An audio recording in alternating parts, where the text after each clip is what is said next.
So time and again, I'm asked this question that how you should be preparing for the reading test because people find it very difficult and all. I'm not much into telling about the schedules and the timetables because I think these things are very subjective and they vary from person to person like anything. But still, as in what I've observed with the CAT people, GMAT people, and other sorts of exams, as in how they prepare for it and how I think they should be preparing for it.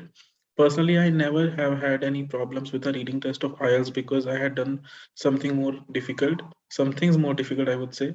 So, but still, as in every, I would say, person has a challenge. So, I'm gonna share something of that sort with you, and maybe that will help you with the preparation for this components of IELTS. So first of all, as I had told in that, you know, Josh video also that you should not be in a in a loop of test every day. It should be preparation and test. So on Monday, Tuesday, and Wednesday, what you can do is that you can take one test and you can solve a passage, one on each day, like Monday passage one, Tuesday passage two, Wednesday passage three. And after you've done it, as in suppose on Monday you got a 9 on 13, you should be analyzing the rest of the questions, as in the ones you got wrong or the ones you were not able to do. You should be looking up their solutions on the internet, or you should be consulting your teacher or something. And you should be knowing like what went wrong and what went haywire that you were not able to solve the questions or the question. And you should be learning the vocabulary also, as in find out 5 6 words that you were not able to know or that you didn't know while doing the test, and you should be knowing their meanings and all and their usage at etc.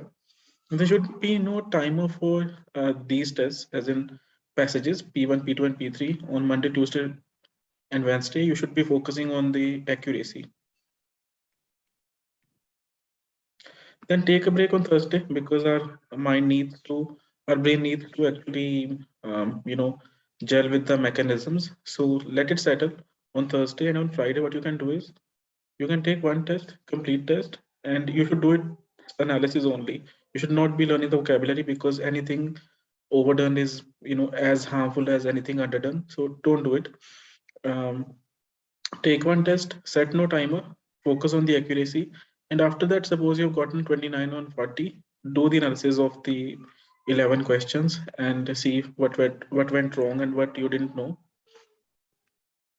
Then again a break, and on Sunday take a test. As in, you don't need to do any analysis. You don't need to do any vocabulary part or something. Just a test, a reading test, and see what your score is. If it improves, well and good. If it doesn't improve with this strategy for about 2 3 times, then you'll have to look for something new. You'll have to find out a new strategy because you can't stop. Other essential things that I can talk about is that make sure you know how to solve each and every category.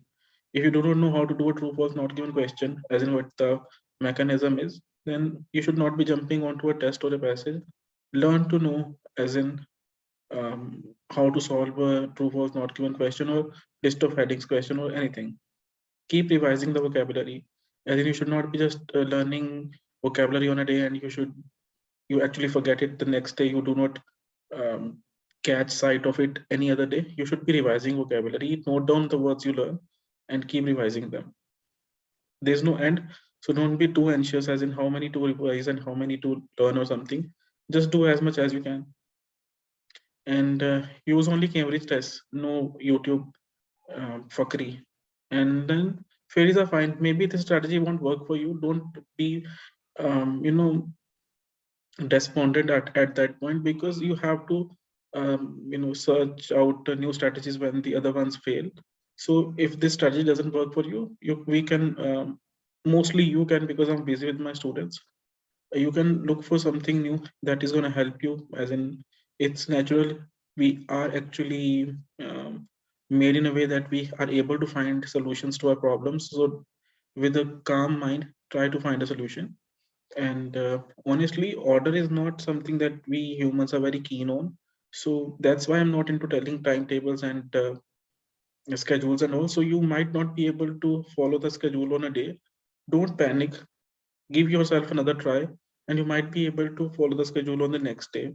So do not lose patience, okay? And do not be in any kind of perhaps la la land because strategies can fail. So don't worry.